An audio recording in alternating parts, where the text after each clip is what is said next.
Thomas the Tank Engine wouldn't stop being a nuisance. Night after night, he kept the other engines awake. I'm tired of pushing coaches. I want to see the world. The other engines didn't take much notice, for Thomas was a little engine with a long tongue.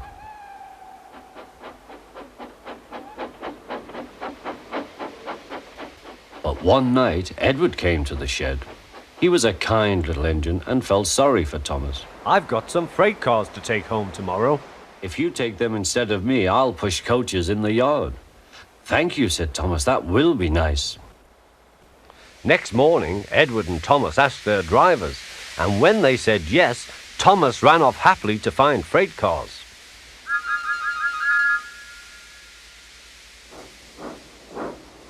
Now the freight cars are silly and noisy. They talk a lot and don't attend to what they are doing. And I'm sorry to say they play tricks on an engine who is not used to them. Edward knew all about freight cars. He warned Thomas to be careful, but Thomas was too excited to listen.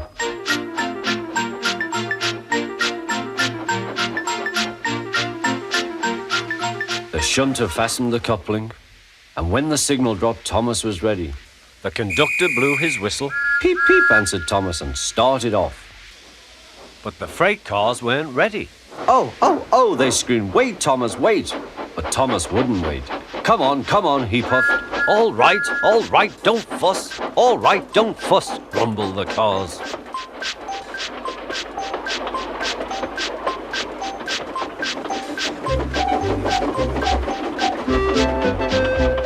Thomas began going faster and faster.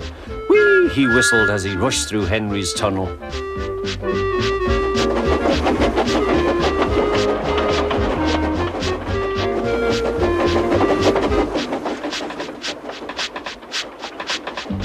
Hurry, hurry, called Thomas. He was feeling very proud of himself. But the cars grew crosser and crosser.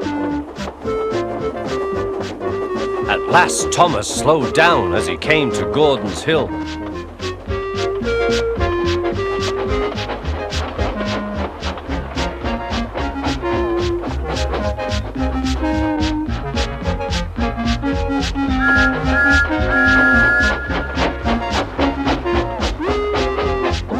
Steady now, steady, warned the driver as they reached the top.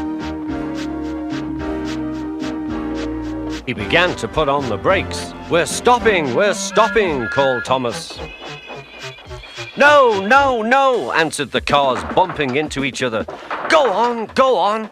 Before the driver could stop them, they had pushed Thomas down the hill and were rattling and laughing behind him.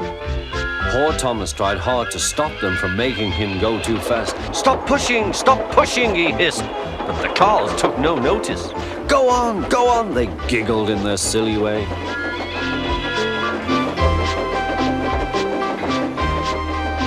There's the station. Oh dear, what shall I do? He cried. He rattled straight through and swerved into the goods yard. Thomas shut his eyes. I must stop.